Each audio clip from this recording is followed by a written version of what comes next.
সরকারি অনুমোদন, মান নিয়ন্ত্রণ কিংবা স্বাস্থ্য সুরক্ষার ন্যূনতম ব্যবস্থা ছাড়াই লেপ ও তোশক তৈরির নিম্নমানের তুলা দিয়ে তৈরি হচ্ছে স্যানিটারি ন্যাপকিন।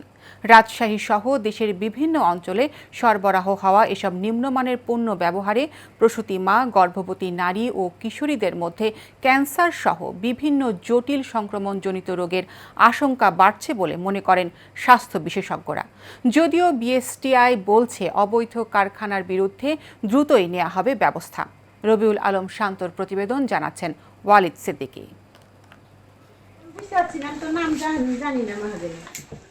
নেই সরকারি অনুমোদন কিংবা ছাড়পত্র, তারপরও রাজশাহীতে এভাবেই লেপ তোশক তৈরির নিম্নমানের তুলা ব্যবহার করে অস্বাস্থ্যকর পরিবেশে তৈরি করা হচ্ছে স্যানিটারি ন্যাপকিন।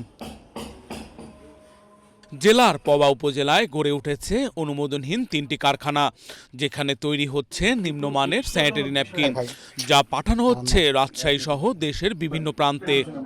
বিভিন্ন দোকানে রাখা হয়, এটা সিজার কাজে ব্যবহার, অন্য কোনো কাজে তো ব্যবহার করে না। এর আগেও এরকম ম্যাজিস্ট্রেট আসছিল, এরকম একটা কমপ্লেন ছিল। আমরা ম্যাজিস্ট্রেটের সাথে থাকার পরে ওনারা দেখে গেছে, তারপরে বন্ধ ছিল কিছুদিন, আবার শুরু করেছে। আর এখান থেকে আবার ওই দিকে আর এক জায়গায় নিয়ে গেছে। তাদের বিভিন্ন অসুখ বিসুখ হতে পারে, শরীর স্বাস্থ্যের সমস্যা হতে পারে, এগুলো যেন স্বাস্থ্যকর পরিবেশে তৈরি হয়, আমি এটা দাবি করছি। নিম্নমানের এসব পণ্য ব্যবহারে প্রসূতি মা, গর্ভবতী নারী ও কিশোরীদের মধ্যে ক্যান্সার সহ বিভিন্ন জটিল সংক্রমণজনিত রোগের আশঙ্কা বাড়ছে বলে জানান জনস্বাস্থ্যের এই বিশেষজ্ঞ। স্বাস্থ্যকর পরিবেশে এবং নোংরা তুলা দিয়ে এই প্যাডগুলো তৈরি হচ্ছে, এটা কোনোভাবেই ব্যবহারের উপযোগী নয়। বরং এগুলো ব্যবহার করলে পরে এই প্রসূতি মায়ের কিন্তু নানা প্রকার জটিলতা হতে পারে। তার যোনিপথে ইনফেকশন হতে পারে, প্রস্রাবে ইনফেকশন হতে পারে, তলপেটে ব্যথা হতে পারে এবং দেখা যায় কোনো কোনো ক্ষেত্রে এগুলো থেকে কিন্তু তার মারাত্মক স্বাস্থ্য ঝুঁকিও তৈরি হতে পারে।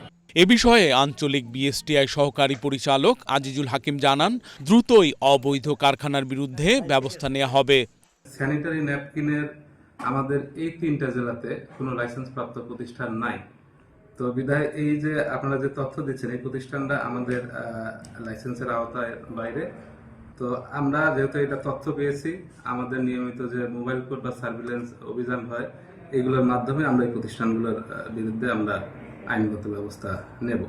নারীদের স্বাস্থ্য সুরক্ষায় এসব নিম্নমানের স্যানিটারি ন্যাপকিন উৎপাদন ও বিপণনের বিরুদ্ধে দ্রুত কঠোর ব্যবস্থা গ্রহণের পাশাপাশি নিয়মিত মনিটরিং ও শাস্তির দাবি সচেতন মহলের। Walid Siddiqui, Asian television.